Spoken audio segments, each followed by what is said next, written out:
0.217 아주 많지예요. 밀려갖고 막 강제로 떠넣은 거랑 차이가 있을 수 있을까? 별로 그걸 구분을 하기 쉽지 않다고 해요.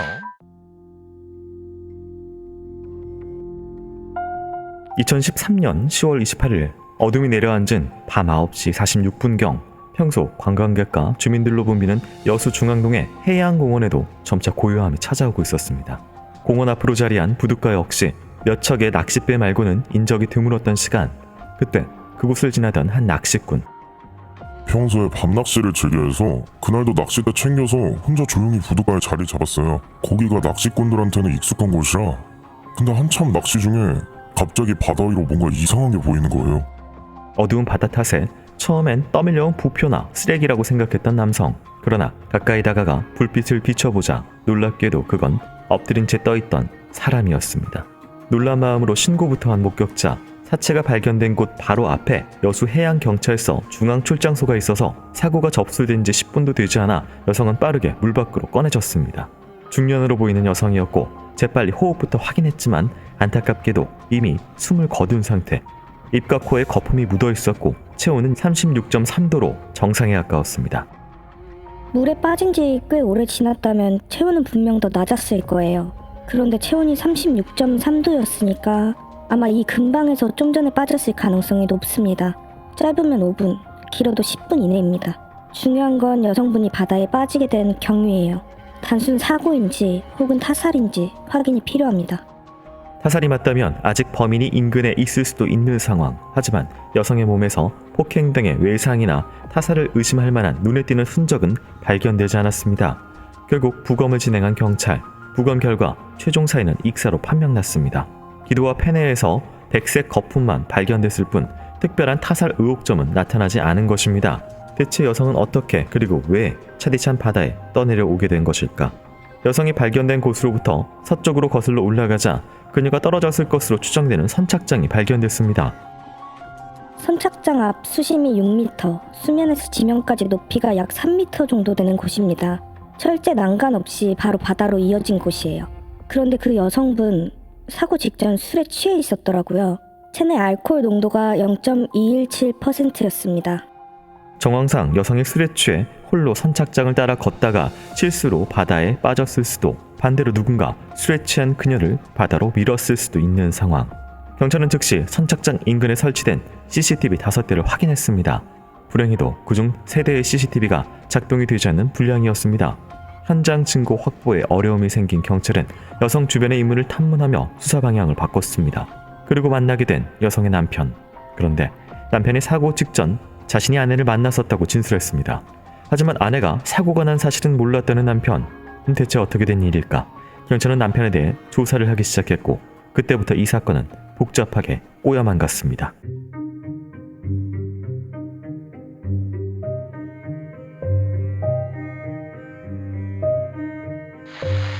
안녕하세요. 이곳은 크라임. 저는 진행과 연출을 맡고 있는 김PD입니다. 여러분들 반갑습니다.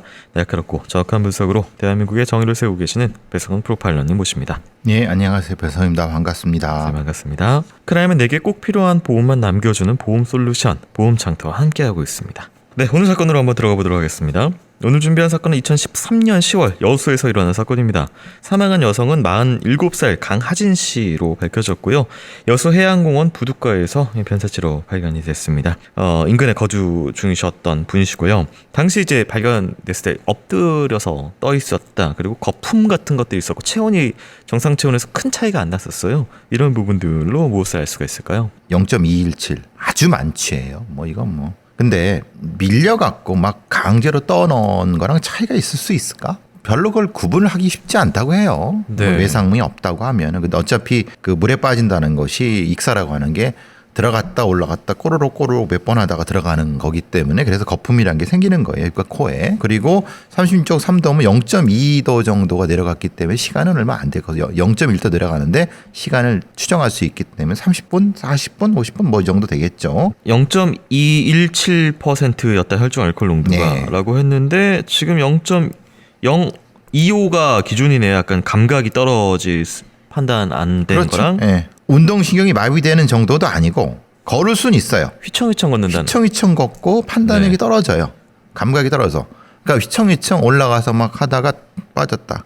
그럴 수 있죠. 어떻게 보면. 네. 그러니까 알코올 상태로는 그 정도일 수가 있고. 뭐 사람에 따라 다르지만 대략적으로 이렇게 볼 수 있죠. 네. 그리고 이제 외상 같은 게 없다라고 하지만 사실은 이제 뭐 어쨌든 밀면은 이게 지금 선착장 예상되는 추락 위치가 수심이 6m 정도니까 뭐 죽을 수 있죠. 그 정도면. 네. 밀리면은 사실은 외상이 없어도 그렇죠. 네. 네, 충분히 가능하죠. 네, 그런 그러니까 상황이다. 익사는 맞는데 누가 밀었냐? 그건 모른다. 네. 다만 휘청거려서 빠져서 그냥 자신이 사고사일 가능성은 충분하다. 네. 물론 타살도 가능하지만 네. 자살은 좀 애매하다. 왜냐하면 자살로 하기에는 술을 너무 많이 먹은 것 같아요. 그러니까 여성이 이 발견된 동쪽 부두가부터 서쪽으로 올라가는 길가에 바다 쪽으로 철제 난간이 이제 설치되어 있어서 여기는 좀 뭐 하기가 좀 어렵고 사고로 떨어지기가 사고 지점은 발견된 곳으로부터 약간 230m 정도 떨어져 있고 여기는 철제 난간이 설치되어 있지 않은 곳이요. 않아서 네. 아마 그러다가 떨어지지 않았을까. 네. 근데 또 하필이면 여기가 CCTV가 깡통인 근데 또 사실은 이런 데는 CCTV가 관리가 잘 안 돼요. 대부분 안 돼 있다. 그렇죠. 네. 사실은. 그리고 이게 사실 뭐 이게 그러니까 타살이라면은 경찰서가 또 근처에 있거든요. 그러니까요. 부담감이 좀 느껴질 것 같기도 하고요. 그러기엔 너무 대범하죠. 경찰서 네. 앞이니까. 네, 그런 부분까지 좀 가만히 돼야 된다라는 부분이 있었고요. 경찰이 사고 직전에 그녀를 만났다는 남편 이 씨에 대해서 조사를 시작을 했는데요. 이후 수사 상황 살펴보도록 하겠습니다.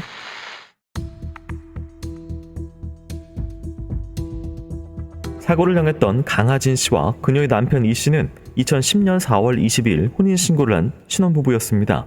비록 늦은 나이에 결혼했지만 아직 결혼 3년 차였던 두 사람. 그런데 사고 당일인 10월 28일 아내를 만났다고 했던 이 씨의 진술이 어딘가 이상했습니다. 그날에 아는 사람 차를 타고 이순신 광장을 지나고 있는데 아내가 거기 있더라고요. 그래서 차에서 잠깐 내려서 얘기 몇 마디 나눴습니다. 그리고 저는 오동도 쪽으로 갔고요. 마치 아내를 오랜만에 본 것처럼 이야기하는 남편. 심지어 밖에서 아내를 만난 후 같이 집으로 돌아간 게 아닌 이상하게도 각자 길을 갔다는 겁니다. 이해가 되지 않는 남편의 진술에 경찰은 최근 그들의 생활에 대해서 조사했습니다. 알고 보니 남편분이 수십 년간 선원으로 일해왔더라고요. 두 사람 집은 여수에 있는데 남편이 목포나 완도 등에서 선원 생활을 하느라 집을 몇 달씩 비우는 것 같아요. 이번에도 바다에 나갔다가 다시 여수에 들어온 게 10월 17일이었습니다. 하지만 여수에 돌아온 이 씨는 아내 강 씨가 거주하는 신혼집으로 가지 않았습니다. 확인 결과 인근의 여인숙에서 장기 투숙 중이었던 이 씨. 그는 왜 멀쩡한 집을 놔두고서 밖에서 생활하는 것일까? 집에 안 들어간 지 좀 됐어요. 지난 여름부터였나? 뭐 이번에도 어디로 가야 하나 난감하던 찰나에 이제 마침 알고 지내던 최 씨가 금을 짜는 일을 도와달라고 하더라고요. 그래서 지난 25일부터 최 씨가 마련해준 여인숙에서 일하면서 지내고 있었습니다. 아내가 있는 집에 가기 싫었다는 남편 이 씨. 고작 3년 사이에 이들 사이에 무슨 일이 있었던 걸까? 경찰은 이웃 주민들의 진술을 통해 그 이유를 알 수 있었습니다. 말도 마세요. 두 사람 어찌나 싸우던지 아주 살벌했어요. 작년 2월인가? 여기 경찰이랑 구급차도 오고 난리도 아니었다니까요. 남편이 좀 폭력적인지 과도로 아내를 위협하고 돌멩이도 던져서 여자분 이마도 깨지고 그랬어요. 심지어 지난 3월 29일에는 이 씨가 강하진 씨와 다툼 중에 칼로 자신의 목을 그어 병원 응급실에 실려간 적도 있다고 했습니다. 갈수록 다툼이 잦아졌던 두 사람은 결국 이 씨가 집에 들어가지 않으면서 자연스럽게 따로 지내고 있었던 겁니다. 하지만 그렇게 아내를 보기 싫어했던 이 씨는 왜 사고 직전 광장에서 아내를 발견하고 굳이 내려서 대화를 나눈 것일까? 심지어 사고 전날인 10월 27일에는 이 씨가 아내의 집으로 찾아간 것도 확인됐습니다. 네, 맞아요. 전날 오전에 집에 들렸었어요. 근데 집에 없더라고요. 그래서 바로 돌아왔습니다. 제가 사고 당일에는 하루 종일 최 씨네 집에서 일만 했어요. 그리고 밤에 잠깐 아내를 광장에서 본 것 뿐이고요. 저는 인사하고 바로 숙소로 돌아왔어요. 하지만 한 가지 이상한 점이 있었습니다. 하진 씨가 사망한 이후 그녀의 핸드폰에 이 씨로부터 수차례 부재중 전화가 찍혀 있었던 겁니다. 경찰은 평소 폭력적이었던 이 씨가 광장에서 만난 아내를 바다로 밀고 그녀가 확실히 죽었는지 확인하기 위해 전화를 걸었던 건 아닌지 의심했습니다. 하지만 이 씨의 지인인 최 씨가 그를 두둔하며 나섰습니다. 그럴 리가요. 이 씨한테 아내 사망 소식을 전달한 게 저였습니다. 사고 발생 다음날 오전이었어요. 걔가 얼마나 충격을 받았다고요. 계속 그 사실을 믿지 못해서 그 혹시나 하는 마음에 계속 전화를 걸었던 거라고요. 그렇다면 강하진 씨는 정말 단순 사고로 목숨을 잃은 것일까? 경찰은 찜찜한 의구심을 풀지 못하고 수사를 계속 이어갔습니다.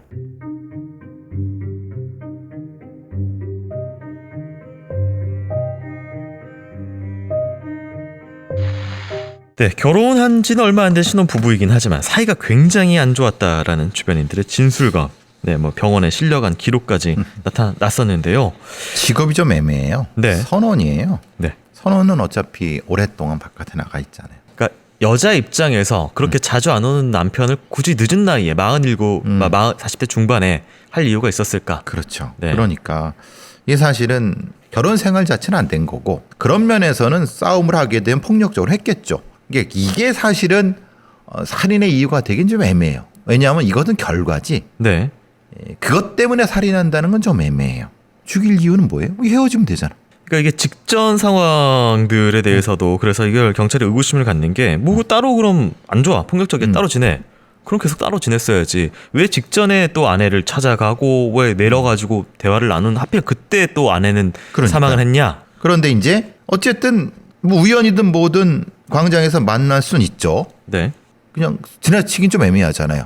근데 이거에 대해서도 경찰은 사이가 안 좋고 따로 살면은 그냥 지나쳐가지고 굳이 내렸냐 무슨 그렇죠. 얘기를 하려고. 근데 거꾸로 생각하면 네. 어차피 별거 중이지만 네. 별거 중이지만 어차피 사람을 봤는데 네. 인사 안 하는 건 더 이상하지 않나요? 그러니까 네. 경찰의 입장에서는 왜 그걸 인사를 해? 인사하는 게 이상하지. 근데 제 입장은 아니 인사 안 하는 게 더 이상하지 않아? 네. 이건 논란의 여지가 있는 거예요. 네. 이걸 가지고 뭘 판단하기는 사람 성격이나 그렇죠. 이거로별로 다를 것 같긴 합니다. 그러니까 이걸로 네. 범죄의 동기업 이런 걸 판단하면 안 된다니. 이런 유형의 수사 방식은 지양해야 된다는 거예요. 이건 순전히 경찰의 선입견이죠. 별거 중이면 항상 화가 나 있을 텐데 왜 만나서 뭐란 거야. 뭐 의도가 있어. 이렇게 하면 안 된다는 거예요. 네. 사람에 따라 다를 수 있고 상황에 따라 다를 수 있기 때문에 근데 문제는 그거죠. 그 다음에 왜 전화를 계속했느냐는 이제 물어봐야죠. 네, 그 전화 관련돼서도 이게 그래서 뭐 물어보니까 지인이 네 아내 죽었더라 얘기를 하니까 갑자기 충격을 받더니 그래서 전화를 했다. 전화를 했다라는 게. 그럼 그건 설명이 되죠. 이게 실제로 맞아? 라고 전화를 한 번 할 수 있겠죠. 네. 근데 여러 번 했단 말이에요. 요건 좀 애매하다. 한 번, 두 번 할 수 있죠. 그럼 가서 뭐 이제 확인하든 뭐 시신을 확인하든. 네. 근데 계속 전화를 하는 거 이상하죠. 네. 그죠? 그러니까 그 부분은 좀 확인해 봐야 되는 거죠. 예를 들면은 의도적으로 아내를 죽이려고 밀었으면은 사망까지 뭐 근거리에서 지켜봤을 확률이 좀 의도성이 있다면은. 그렇죠. 네. 근데 화가 나서 그냥 밀었고 그냥 갔는데 아내가 죽었더라. 이런 확률도 하나 또 그럴 수 존재하잖아요. 있죠. 그러니까 화가 나서 우연히 밀었어. 네. 밀었는데 그냥 갔어. 죽이려고 의도는 없었어. 네. 화가 나서 밀었는데 나중에 그래서 죽었어. 그럼 왜 전화를 해요? 진짜 죽었나? 내가 그냥 밀었는데 진짜 죽었나? 이런 싶은 마음에 혹시 놀라서. 아니죠. 네. 전화하면 안 되지. 오히려 내가 그렇죠. 더 찔리니까. 그럼 네. 전화를 하면 안 되고 가서 확인하거나 네. 내가 남편인데 오히려 합법적이잖아. 내가 남편인데 좀 가치의 문제가 있어요. 그러니까 이게 사람 그렇죠. 성격별로 좀 다른 그렇죠. 행동을 할 예. 수가 있기 때문에 이걸로 판단하면 안 된다. 행동만으로 다 판단이 그렇죠. 어려운 상황이다. 예, 그렇죠. 네, 알겠습니다. 자, 남편 이 씨에 대한 의심이 커져가던 그때 경찰은 아내 강하진 씨에 대해서 다소 충격적인 사실을 발견하게 됐는데요. 그 내용 살펴보도록 하겠습니다.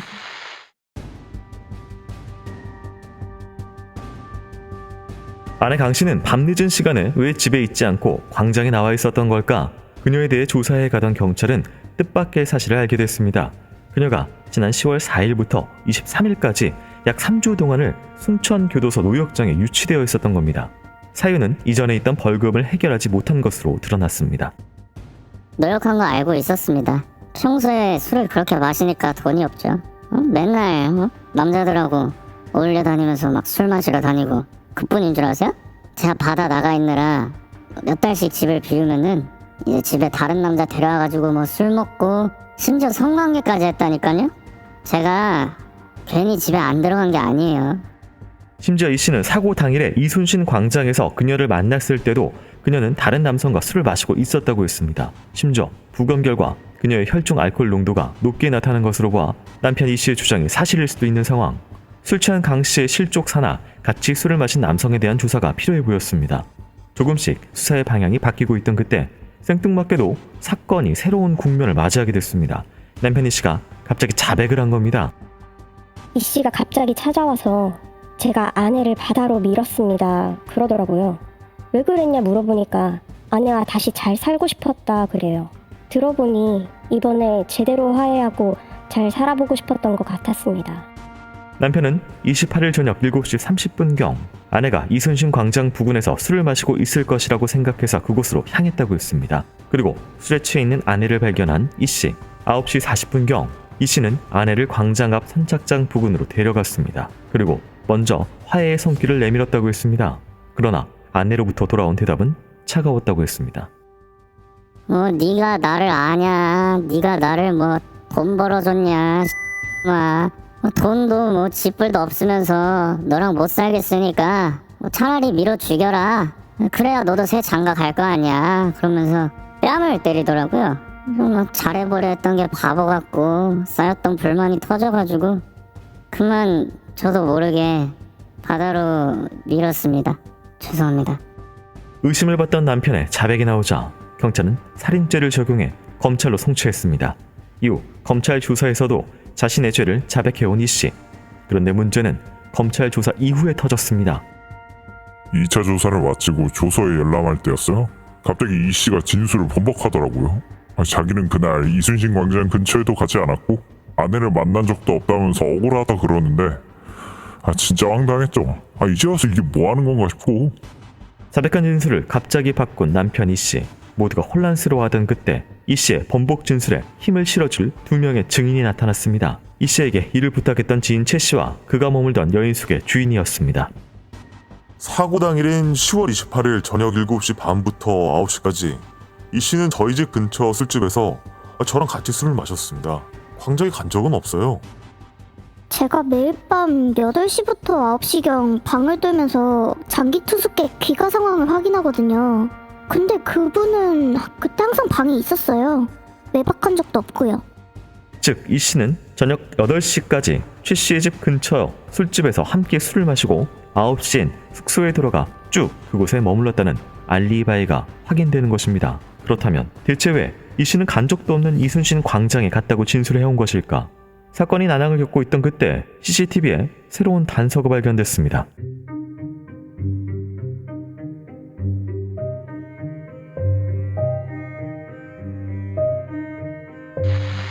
부부싸움 관련돼서 남자 문제, 노역장 관련돼서 이런 부분들 때문에 잘 모르겠지만 갈등은 확실하게 확인되는 것 같기도 합니다만. 그러니까 이제 돌아가신 분이 네. 사실 노역장 유치는 확실한 거니까 범법행위를 저질렀고 네. 그로 인해서 거기를 했고, 그러니까 실제로 보통의 가정주부라고 하는 사람에 대한 행동 패턴으로 보면 안 되는 것 같아요. 상당히 술도 많이 먹고 그러니까 실제로는 이 돌아가신 분이 그게 복잡한 남자 관계든 뭐라고 부르든 어쨌든 남편이 있지만 별거 상태에서 그냥 자기 연애를 하든 뭐든 그냥 한 거예요. 네. 그럼 일부 일부 비난받을 수 있지만 어차피 별거니까 그건 별 문제가 아닌 것 같고. 네.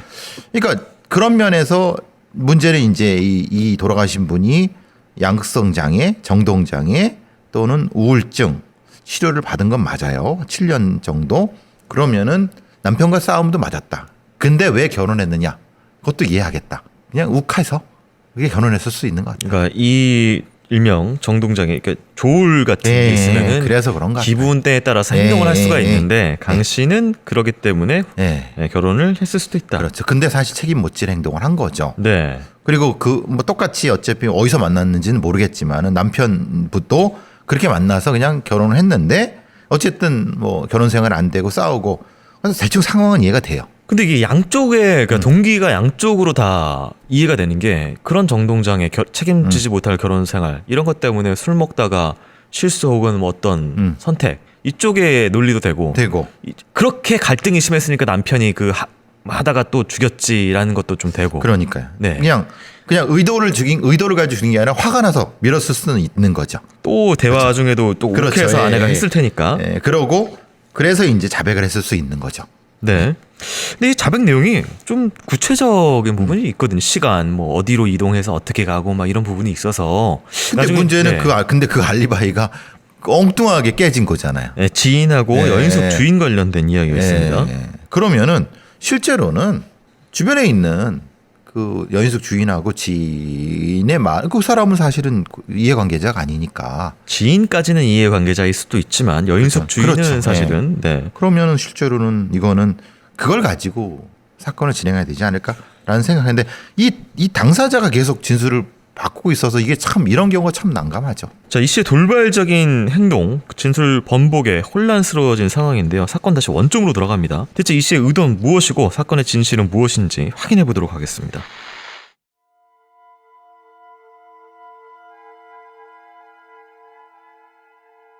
갑자기 모든 범행을 부인한 이 씨. 경찰은 범행 시간 전후 아내 강하진 씨의 이동 경로인 이순신 광장과 해양공원에 있는 수십 대의 CCTV를 확인했지만 남편 이 씨의 모습은 어디에서도 발견되지 않았습니다. 그런데 예상 밖에 여수 해양경찰서 중앙출장소 앞 CCTV에서 강하진 씨로 강하게 추정되는 여성이 찍혔습니다.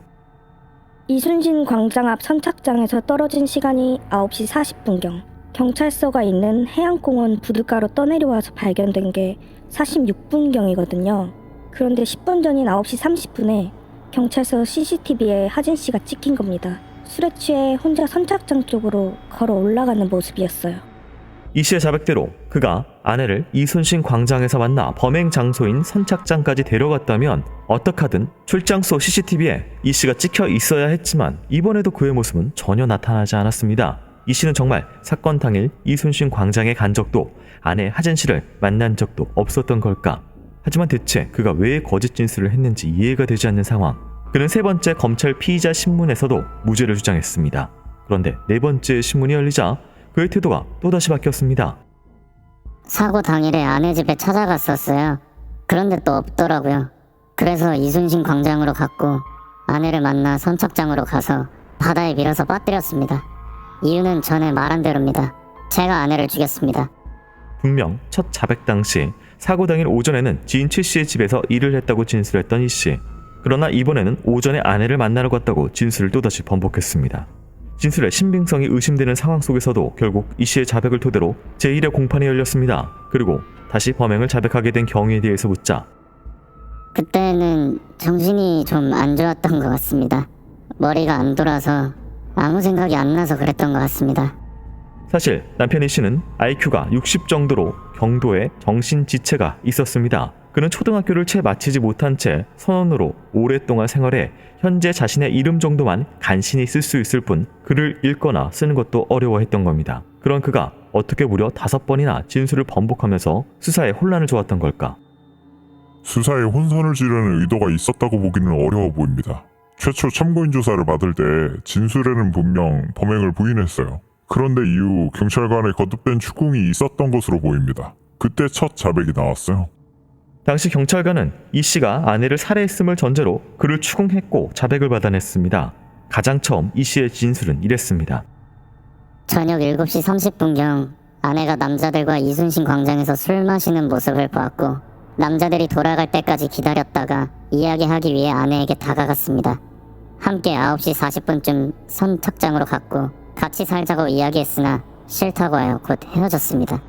하지만 이를 뒷받침해줄 증거는 아무것도 없었습니다. 이 씨는 강압적인 수사가 검찰 조사 과정에서도 이어졌다고 했습니다. 검찰이 이 씨가 사건 당일 아내의 집에 갔다는 것을 입증할 명백한 증거가 없음에도 이 씨가 그 무렵 발신 통화한 지점을 관할하는 기지국이 아내의 집도 관할한다는 것을 근거로 이 씨의 전화기가 아내의 집에 간 사실을 증명한다고 주장했다는 겁니다. 이 씨는 아내의 집에 간 사실이 없다며 계속해서 억울함을 호소했지만 아이러니하게도 당일 행적에 관해 일관되게 진술하지 못한 이 씨는 또다시 범행을 자백할 수밖에 없었다고 했습니다. 여전히 사고와 타살의 진실이 밝혀지지 않은 채 이 씨는 두 번째 공판을 앞두고 다시 한번 자신의 무죄를 주장했습니다.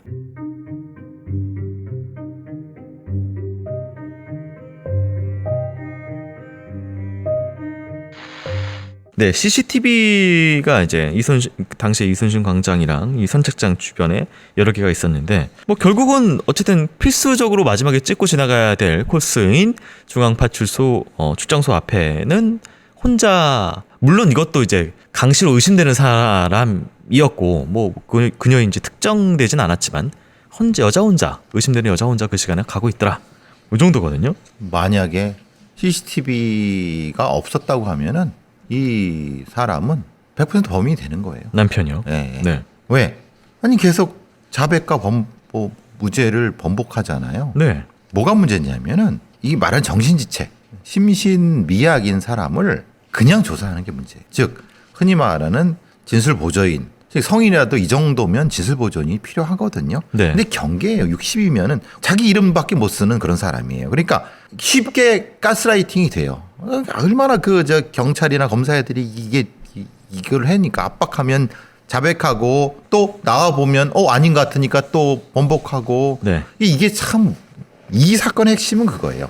이 사람이 진짜 죽였을 수도 있고 안 죽였을 수도 있어요. 그런 문제는 왜 이 정도 정신지체인 사람을 단독으로 이렇게 조사하게 놔둔 시스템이 문제인 거예요. 그러니까 일반 지능을 가진 사람처럼 조사를 했다. 대사를 한 거죠. 네. 얼굴 화만 한 번 내면 자백 바로 해버리죠. 근데 사라지면 또 아니라고 생각하니까 또 하고. 이게 참 답답하죠. 그러니까 이제 이 엉망진창인 거예요. 자백했다, 반복했다, 자백했다 보면 검사 주장은 이겁니다. 이순신 광장에서 피해자를 찾던 피고인이 위와 같이 파출소 앞을 지나 광장으로 이동하던 피해자를 만나서 선착장 부근으로 데려가서 바다에 빠뜨렸을 것이다 라고 이렇게 주장을 했고, 변호인은 당시 피해자는 만취 상태였고 해당 거리는 700m로 도보로 걷기에 평소보다 더 많은 시간이 소요될 것이다. 게다가 두 사람이 다툰 시간까지 고려하면 해당 주장은 10분 만에 일어나기 어렵다. 이거를 10분 만에 뚝딱뚝 하기 어렵다. 뭐 이런 부분들에 그렇죠. 네, 쟁점이 있습니다. 변호인의 주장이 합리적이죠. 왜냐하면 0.2잖아요. 네. 비틀비틀거리고 뭐 막 욕하고 뭐 난리가 있을 텐데 이걸 어떻게 이렇게 700m를 도복을 어떻게 그렇게 빨리 뚜딱뚜딱 가가지고 그렇죠. 이렇게 사실은 막 싸우고. 그렇죠. 네. 이거 말이 안 되죠. 그리고 실제로는 안 찍혔잖아요. 네, CCTV. 네, 그리고 네. 그러니까 이제 증거와 진술이 안 맞을 때는 물적 증거로 가야죠. 물론 뭐 CCTV를 안 걸리고 뭐 갈 수 있는 길이 뭐 있을 수도 있긴 하지만 뭐 그거 역시 뭐 확인된 바는 아니고요.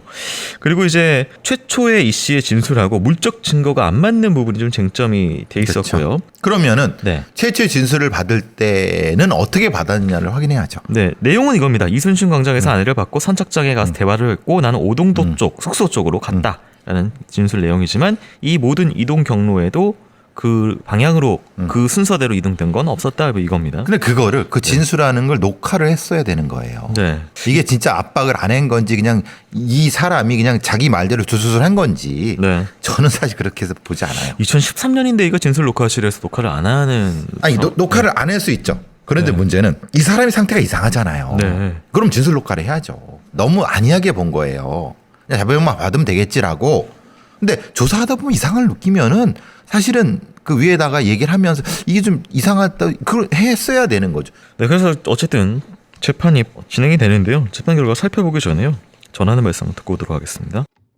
와. 왜? 무슨 일 벌어졌나? 이게 되네요. 저희 방송 보시고 보험 상태로 상담하신 분이 기존 보험료 39만 원 정도에서 20만 원 정도 줄여서 19만 원 내시면서도 보장 항목이 넣으셨다네요. 김 PD, 자네를 보면 항상 이런 생각이 들어. 무슨 생각이요? 이 인간 싹 패구나. 인간에 대한 믿음이 없구나. 무슨 소리 하시는 거예요? 김 PD, 우리 광고주야. 믿어야지. 이게 실제 사례라고. 심지어 그분은 기존에 중증 질환인 뇌출혈, 급성 심근경색만 보장되다가 보장 항목이 경증 질환인 뇌동맥류와 협심증까지 보장을 확대받았다고. 와, 보험료가 줄면서 보장까지 늘었다고요? 1대1 상담을 통해서 보험료는 팍팍 줄이고 보장은 쪽짝 늘려준다고. 번호가 뭐죠? 1544-5788. 자세한 건 더보기 눌러보라고.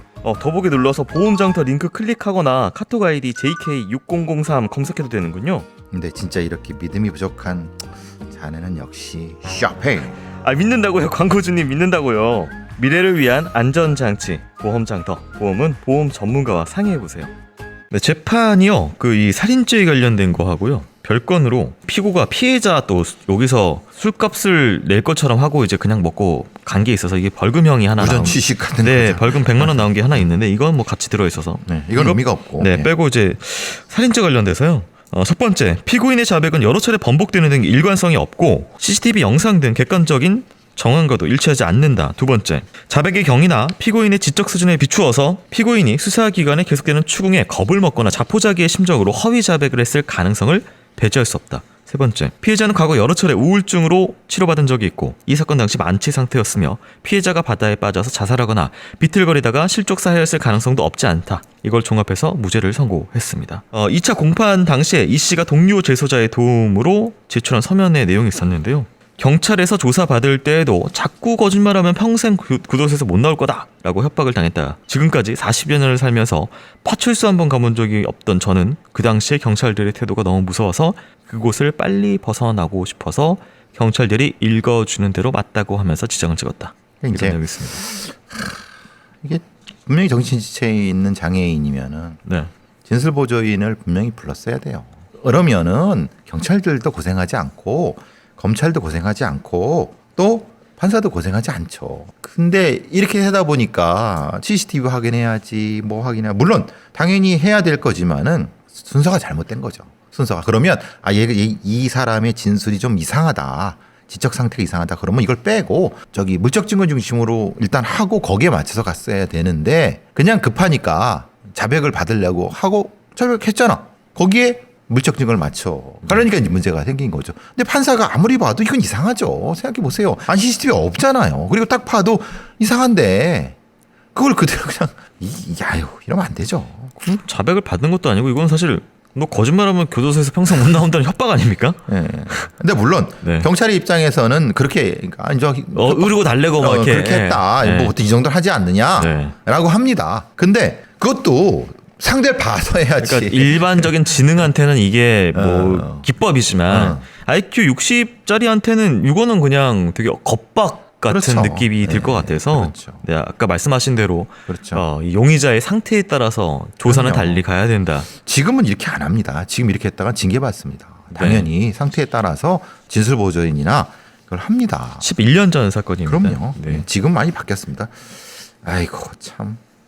뭐 일단은 그 아내 강 씨, 사망하신 강 씨 같은 경우에 무슨 일이 있었는지는 몰라요. 모르지만 자살인지 사고사인지 네. 뭐 사고사 가능성이 높지만은 확정할 수 없어요. 네. 다만 이 사람이 이 남편이 죽였다고 하는 확실한 증거는 없는 거예요. 그건 없고요. 네. 그리고 마지막에 그 아내와 남편이 무슨 대화를 이순신 광장에서 했는지도 모르겠고 모르는 거죠. 그날의 진실은 모르지만 어쨌든 남편이 살해한 증거는 없다. 예. 형사 사건은 명확히 입증이 돼야지 가는 거지. 네. 그 아니면 안 돼요. 무슨 일이 벌어졌는지 참. 네, 어쨌든 안타깝습니다. 죽음으로 그 아내분께서는 그러니까요. 삶을 마감했고요. 뭐 그 전까지 2005년부터 거의 한 7년 넘게 8년 동안 계속해서 뭐 정신적인 괴로움 속에서 사시다가 마지막에 또 그렇게 돌아가셔가지고 더더욱 안타깝네요. 네, 고인이 된 사망자의 명복을 빌고요. 교수님 오늘도 수고 많으셨습니다. 고맙습니다.